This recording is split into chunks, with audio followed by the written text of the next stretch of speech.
दोस्तों, कैसे हो आप सब लोग। आई होप सब बहुत अच्छे होंगे। मैं भी बहुत अच्छी हूँ और मज़ा में हूँ। और सभी के लिए नमस्ते, राधे राधे, जय श्री श्याम। आज मैं आपको कुछ ऐसा बताने वाली हूँ जो मैंने लाइव अपनी आंखों से देखा है और खुद का भी एक एक्सपीरियंस है जो मैं आपके साथ शेयर करने वाली हूँ।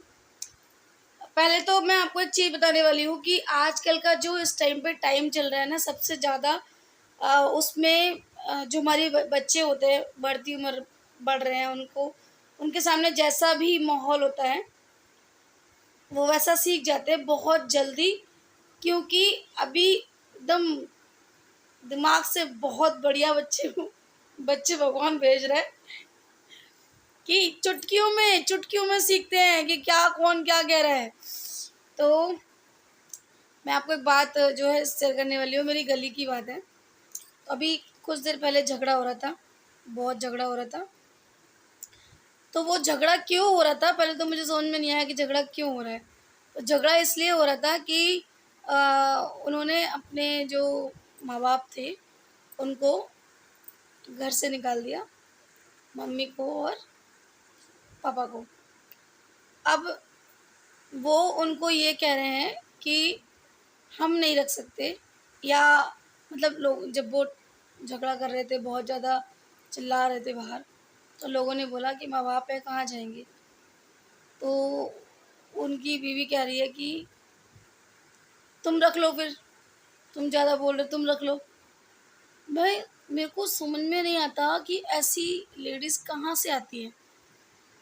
भाई, तुम जिसके पेट से पैदा होकर आई हो वो भी तो एक माँ है ना। कहाँ से आती हैं ऐसी औरतें जो मतलब माँ, चाहे अपनी माँ हो चाहे अपने पति की माँ हो, समझना ही नहीं है।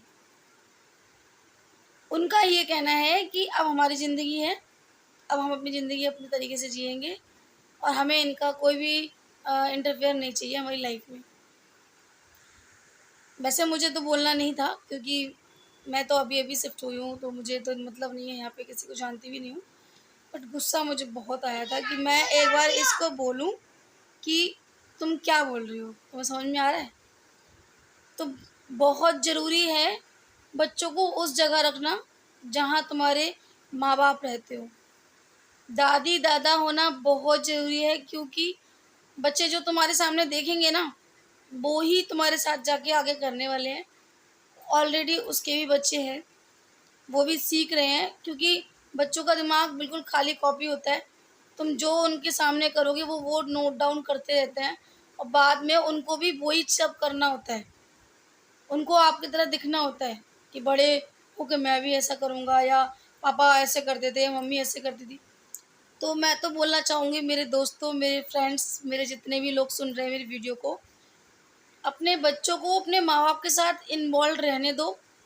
जितना ज़्यादा घुलेंगे मिलेंगे, और पता है, हम उनको इतना ज्ञान नहीं दे पाते जितना हमारे बुज़ुर्ग लोग जो होते हैं वो ज्ञान देते हैं उन्हें। अच्छी-बुरी चीज़ें सिखाते हैं। मुझे पता है, मेरी जो मम्मी थी वो कितना कुछ मेरे बेटे को सिखाती थी, अदर को, मेरे बेटे गर्ग को। कितना मेरे को बहुत ज़्यादा उनसे इतना ज़्यादा सपोर्ट था ना कि जिसका कोई लेवल नहीं है। ठीक है? लोगों को क्या पता है, अभी है इंसान, कोई इम्पोर्टेंस नहीं है, चला जाएगा, तब उसके नाम के भंडारे करते फिरते हैं। ठीक है? दिखावा करते हैं। तो वो दिखावे से अच्छा है कि जब ज़िंदा है ना, उनकी कदर कर लो अभी। ठीक है? बहुत अंदर से मुझे बहुत गुस्सा इस टाइम पे आ रहा है, क्योंकि देखो छोटी-मोटी लड़ाइयाँ, झगड़े हर घर में होते हैं भई। जो माँ अपनी बेटी को पैदा करती है, हम बेटियाँ, माँ दोनों एक-दूसरे से झगड़ा हो जाता है, कोई दिक्कत नहीं। चलता है, जिस घर में बर्तन होते हैं खटकते हैं। बट ये नहीं है कि तुम शादी करके आई हो, अब तुम अपनी फैमिली अलग जो है रखोगी और माँ-बाप का कोई रोल ही नहीं है। इतने साल उन्होंने इतनी तपस्या की, अब उनको क्या मिलेगा, धक्के, सड़क के धक्के। मोरल ऑफ द स्टोरी मेरी ये है कि आप अपने बच्चों को अपने माँ-बाप के साथ इन्वॉल्व रखें, बहुत ज़रूरी है, अगर आपको अपना बुढ़ापा सही चाहिए तो। ठीक है? थैंक यू सो मच मेरी वीडियो को पूरा वॉच करने के लिए। नेक्स्ट ब्लॉग में मैं आपसे मिलूँगी। Bye bye, Radhe Radhe.